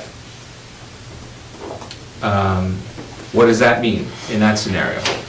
That means that your class size ratios at the JCS would be at 24 to 32 per class, and at the LGN, in that scenario, they'd be at 24 to 32, because you're basically cutting classroom positions. That would also mean yet 3 more positions somewhere else that we potentially may have to look at. And now we're looking at positions such as adjustment counselors, which I really don't think is a very good idea. I don't even think it's a safe idea.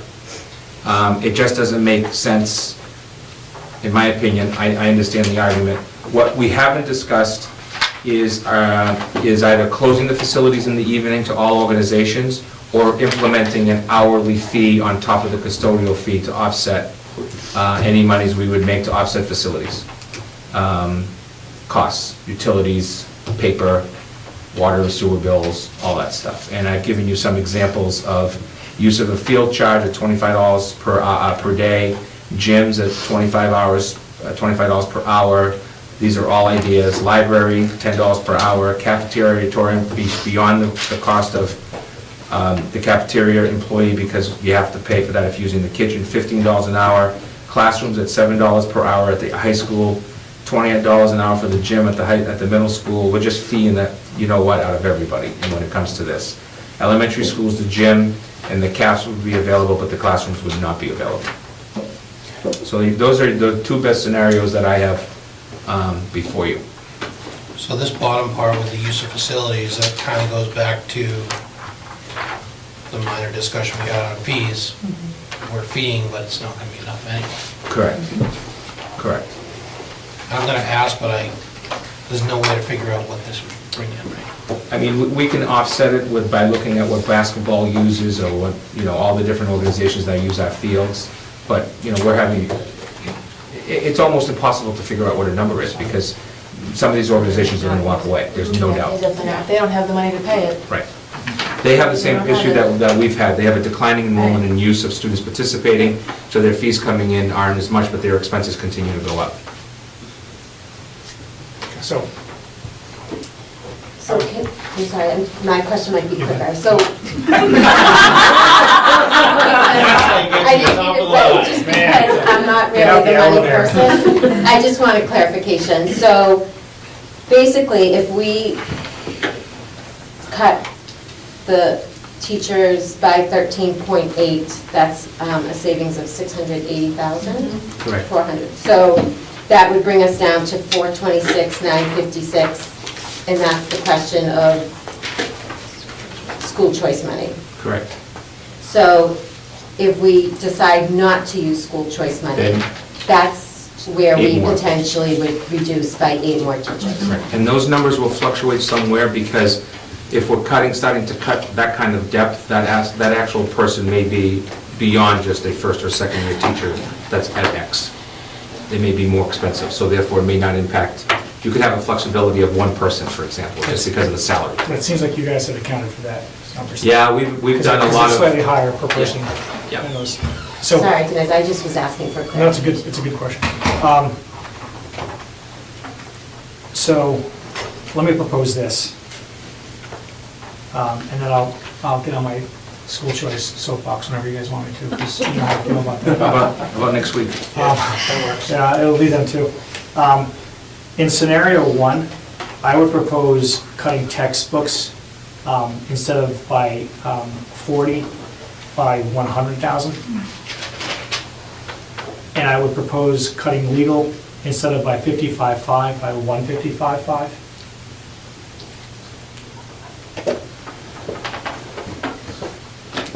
That would, let's see, that gives you 60, 160, so take 160 off the 426.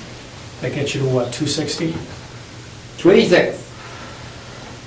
Or 26 minus 160 is 260, 956. 260, 266. And I would suggest that the 266, we requested at the town meeting.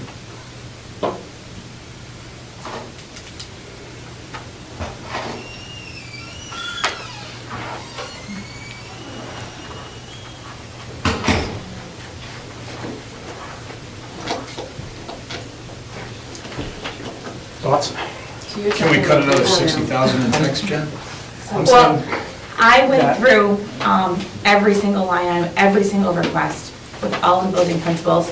Karen and I went through all of our tech/curriculum licenses that we have, and we got, we slashed and burned. I hear you.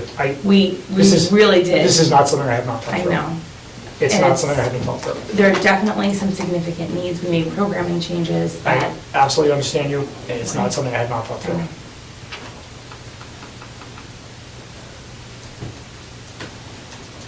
I think. if Are you suggesting, so let me suggest this. Are we suggesting that because some of these, for example, textbooks could be a one-time I'm cost? not suggesting anything I'm just saying that this is a proposal I think we should think about. And then the additional 260, whatever, 6,000, I think You go to the floor and request it. What line item is it coming from?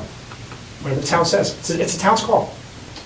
You're It's not talking, Mike Unitz's call, it's not FinCom's call, it's town. are you talking fall town meeting or next week's? I'm talking about next week, I'm talking about 1 week from today, folks. So can I just Let's tell ask, them. I mean, this doesn't include anything that we've talked about in regards to food services or the buses, adding fees, No. anything like that?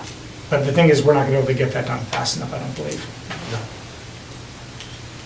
It's too bad, because if you cut the buses, we save 616, and that's our teachers. Yeah. Or if we It's really increase, too bad. if we increase athletic fees, you know, granted, it's not gonna give us the $400,000 that we're looking for, but we could potentially, you know, Yeah. I know that we've talked about pay to play, and I'm not making that suggestion, but go from, what would the savings be if we went from 350 with no cap to 500? We'd have to multiply it $150. That gives Jen back Probably her take- textbooks?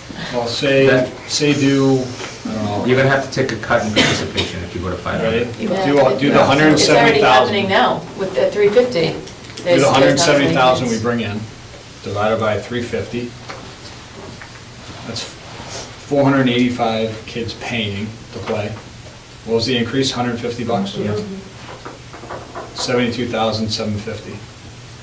That's the increase. You're not gonna collect that. No. Participation will go down, It's the so same teacher. it's a wash, if not worse. No, you probably won't even see that because your participation will go down if you go up to 5. Well, we will look at the textbook recommendation and the legal fee recommendation. I have some concerns about the legal fee as well, but we'll do our homework based upon that discussion. Again, you're not voting on this tonight. We do need to vote on this in as close to town meeting or the evening of town meeting, because I need to prepare to communicate to town meeting what our budget looks like.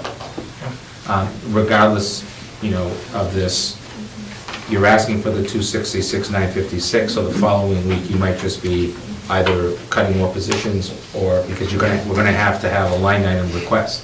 You can't put a motion on the town floor without a line item request of where the money comes from, That's correct. because that'll be kicked out as not considered a option. That's one. Two, you need it handwritten, you need it written to the moderator. So we'll have to come up with our thoughts on where this money is coming from as a request at the town meeting. And you're still absorbing,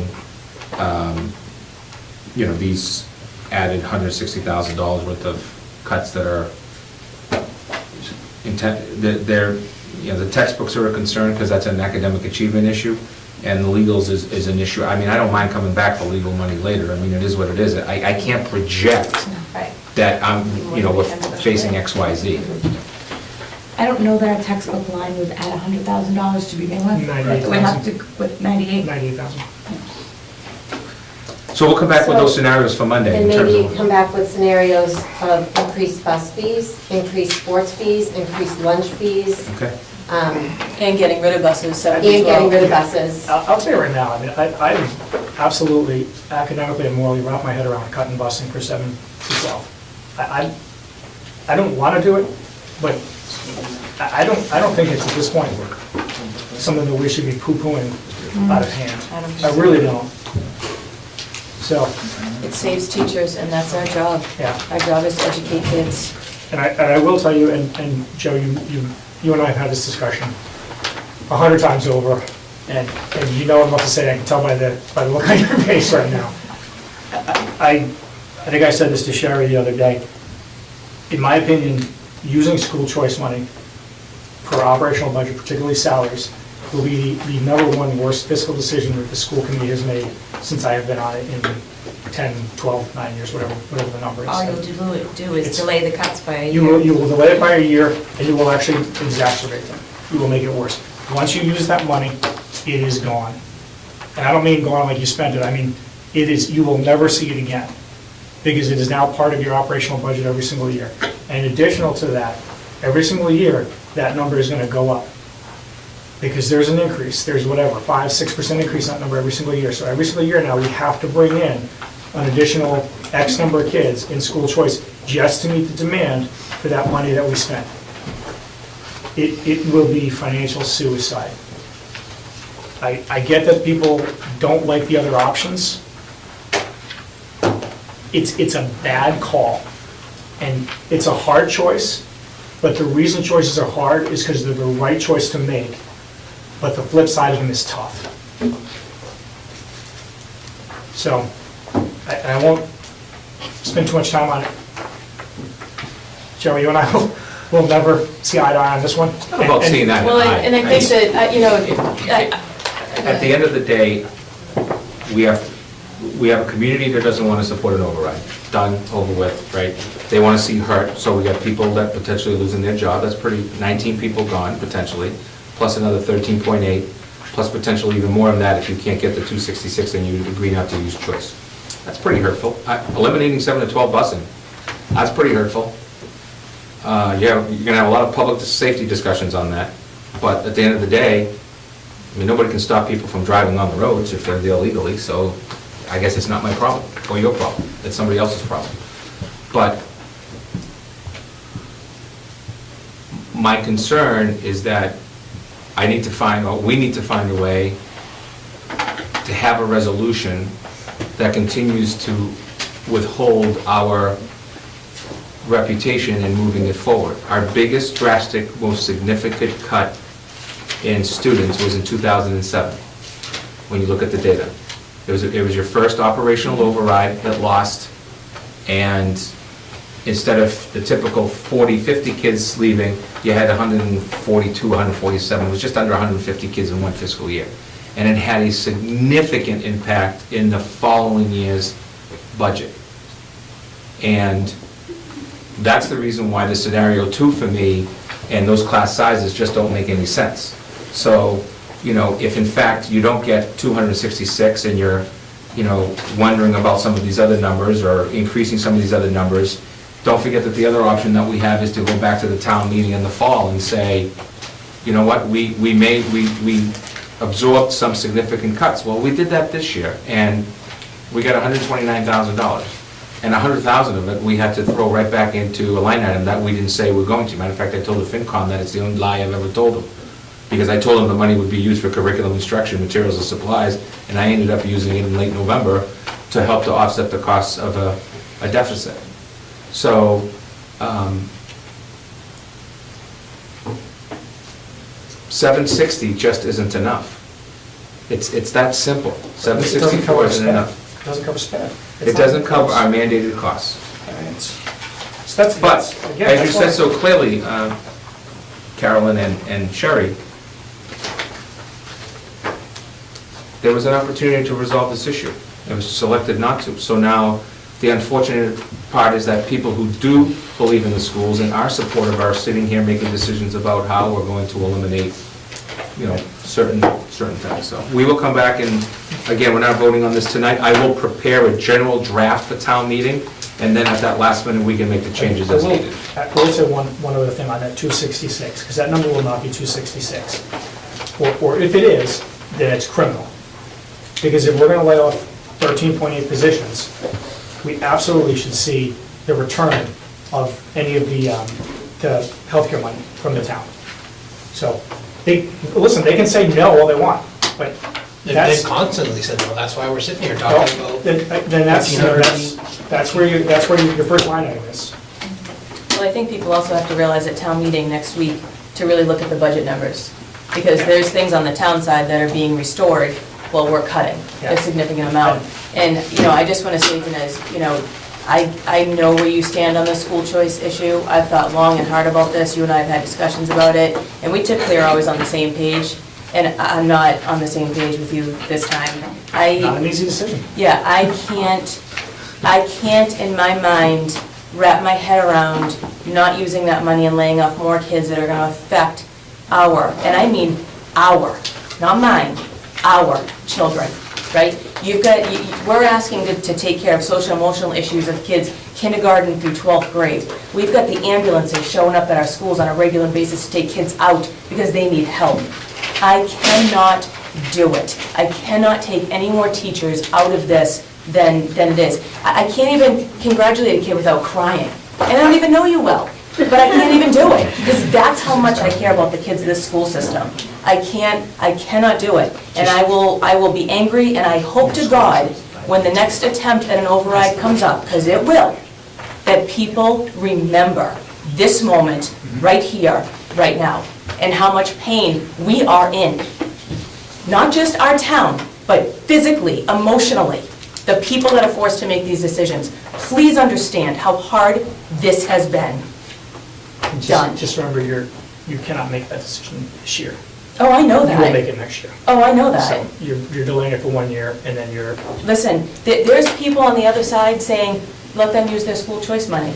There's people in positions that elected whatever, appointed, that are saying, let them use the school choice. It's a whole political game of posturing. I'm done with the political game. I don't care about the political game. What I care about is what I was elected to sit here to do, and that is to save our kids, our teachers, and make sure that our kids get the best education that they can possibly get, period. That's how I feel. And I'm not yelling at you. oh, I know. I spent enough time with you to know. My Irish. Yeah, I am extremely frustrated with the town that I love and that I call home. I am extremely frustrated that people could not listen. They could not understand what we understood last year. That's where my frustration is at. I'll just circle back to the health code real quick. I don't want to make this sound like I'm already presupposing that the town is not going to give it to us, because I just simply don't know. But if they were to, in the situation we're in now, not give it to us, that is an absolute travesty. That is a travesty.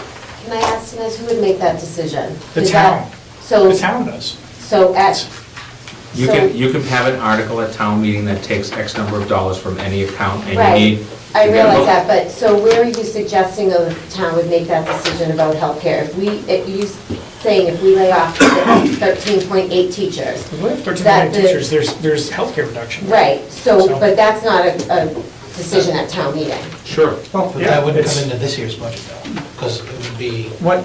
No, you just No, it comes into the July 1st budget. take it from, we're gonna take it from whatever, and they can backfill it with the healthcare money when it's there. Stabilization, whatever. Yeah, I mean, we're talking about saving teachers at this point. You know, Sherry's getting her Irish up over here. We're not screwing around anymore. We're backs against the wall. We have to do what we have to do to save these positions. If 13.8 becomes 12.8, good, that's one less. 11, whatever, I mean, let's We'll go. put scenarios in place that have some of the numbers you're asking about. We'll get them back to you. We'll try to get them out to you before, we'll get them out to you by Thursday. We'll probably email them, because they'll probably all be in one page. And like you gotta look at those bus numbers, and you gotta look with a hard eye. Yes, It's we not will. convenience, it's Yeah. not what's nice, it's not what's inexpensive fuel. It is, we need to cut expenses, end of story. Because I think we need to look at the overall start times of schools as well. I mean, we already talked about that, obviously not now, but I think it needs to be looked at. Yeah, it'll be looked upon early next year for the Yeah. following year as Yeah. part of it. Okay. Literally So with my all least that, favorite meeting with ever. all that we need to discuss next week, are we starting at like 3? Now, we're starting at, I believe we're starting at 6. I don't think it's gonna be enough time. Well, No, that's it's 6 o'clock. 6 o'clock. Yeah, it's town meeting's at 7. Okay, so we still have, I have more packed up here. Massachusetts Association of School Committees appointments and nominations. You don't have to do this tonight, but you do have before you nominations for community groups and organizations, for lifelong members, or that you want to consider, and we can bring them back at a better date and discuss it in full. Other? Other, that's the way you said that. Just a quick, can you pass that over? I just wanted to, that I discussed, had a meeting with the custodial crew, and there's 4 line items that we've come to a tentative agreement with, if you will, on eliminating sick days for new hires from 15 to 10 and accruing it at 165. That personal days, which right now include, if you don't use the 3, you get 6 the following year, only be capped at 3 for new hires. That anybody who's hired after 2019 fiscal year will have sick day buyback limited to 2,000. Right now, it's a little over 4. And all employees, new and current, so this is active, will be given the option to break up vacation days up to a max of 5 as half-days, limited to no more than 10 half vacation days per fiscal year, which means that we save on substitute coverage on a regular basis. So I just wanted to inform you of this, and I'll get an actual formal vote for you to take as an MOA going forward. I have some reading for you to do. We've been talking about utilizing some research-based decision-making, so I have something there for you to review. There are doesn't mean we have to do it. And I had one more comment. That's all I'm gonna Were we say. supposed to talk about the class size that was in the policy? Are we gonna save that for Monday? Yeah, we'll save that for Monday and going forward, because we need to make a final decision on how we want to handle it. So this is an issue of, we reference class size in our, we don't specifically reference class size in our district as part of our policy. Either as a best practice and you have an out because of fiscal, or a straightforward no, this is what we should do. So there are districts out there that have class size caps of 24, for example, and that's what they have to budget and develop their budget with. Of course, I think you have to have one for K to 12, just not for, what's the word I'm looking for the elementary grades. That's usually where you see them. Make sense? Is that it? And I have an agenda, I'll bring these agendas for the next meeting. They're just the food services and the FY budget discussion and vote. They're in here. Okay. Motion to adjourn? Can you outline what Mondays, I had a request of the time, where, and where the non-town people can sit? The townspeople sit typically out back if they haven't changed that, if you're non-voting townsfolk, and then the school committee is posted as in the cafeteria, teacher's room area in the back at the high school at 6 p.m. And that's already posted. The town meeting starts at 6:30? 7. 7 o'clock. Motion to adjourn?